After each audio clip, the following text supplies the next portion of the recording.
Do you really think कि RAM expansion का feature use करके आपकी 6 GB की रैम 10 GB की हो जाएगी? क्या रैम एक्सपेंशन एक ट्रू फीचर है जो कि मल्टीटास्किंग में आपकी हेल्प करता है या फिर just a gimmick? Hi guys, I am Ashwani and you are watching Tech Orange YouTube channel. Let's begin. देखिए, रैम एक्सपेंशन के फीचर को समझने के लिए सबसे पहले आपको थोड़ा सा रैम के बारे में समझना होगा। एक्चुअली में रैम एक फिजिकल पार्ट है या फिर कहें तो एक हार्डवेयर है जो कि आपके मोबाइल या फिर लैपटॉप में लगा होता है। रैम को एक्चुअली में डिजाइन किया जाता है डेटा को बहुत ही फास्ट रीड या फिर राइट करने के लिए।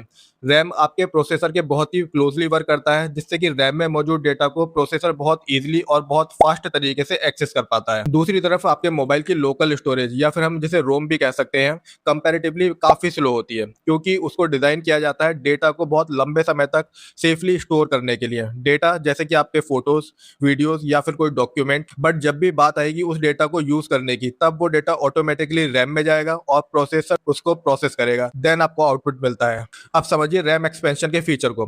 एक्चुअली में रैम एक्सपेंशन के फीचर में होता क्या है, जब तक आपके मोबाइल की एक्चुअल रैम खाली रहती है तब तक हर एक टास्क को परफॉर्म करने के लिए एक्चुअल रैम का यूज किया जाता है, और जब एक पॉइंट पर आकर एक्चुअल रैम में स्टोरेज खत्म हो जाती है और रैम बोलती है कि अब मैं कोई और न्यू टास्क परफॉर्म नहीं कर सकती क्योंकि जगह ही खाली नहीं है, उस केस में आपकी लोकल स्टोरेज का उतना पार्ट जो कि रैम एक्सपेंशन का फीचर आपको प्रोवाइड कर रहा है, उतने पार्ट को यूज किया जाएगा एज ए रैम।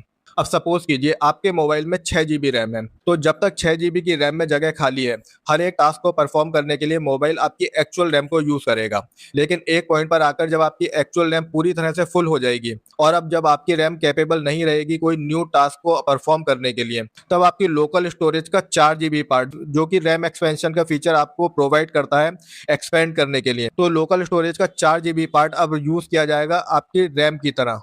ऐसा मोबाइल कंपनीज का कहना है। अब देखिए, सुनने में तो ये कॉन्सेप्ट बहुत अच्छा लगता है कि आपके मोबाइल की एक्चुअल रैम थी 6 GB, 4 GB एक्सपेंड कर लिया और अब हो गई 10 GB, और 10 GB वाले मोबाइल को डेफिनेटली एक पावरफुल मल्टीटास्किंग फोन कहा जाएगा।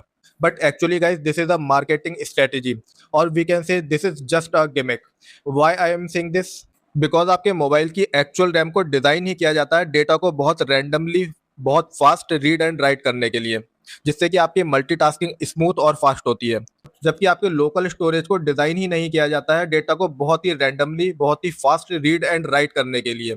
लेकिन अगर फिर भी आप लोकल स्टोरेज को एज ए रैम यूज करते हो तो आपको कभी भी वो परफॉर्मेंस नहीं मिल सकती जो कि एक्चुअल रैम आपको प्रोवाइड करती है। बट मोबाइल कंपनीज अपने मोबाइल को ऊंचे दामों पर बेचने के लिए आपको इस तरह से शो करती हैं कि एक्सपेंडेड रैम ही एक्चुअल रैम हो, और इसी पॉइंट पर हम मोबाइल कंपनीज की मार्केटिंग स्ट्रेटेजीज का शिकार हो जाते हैं और 6 GB वाले मोबाइल को 10 GB वाला मोबाइल समझकर ऊंचे दामों पर खरीद लेते हैं। So be aware, be smart, RAM expansion feature will not help you a lot.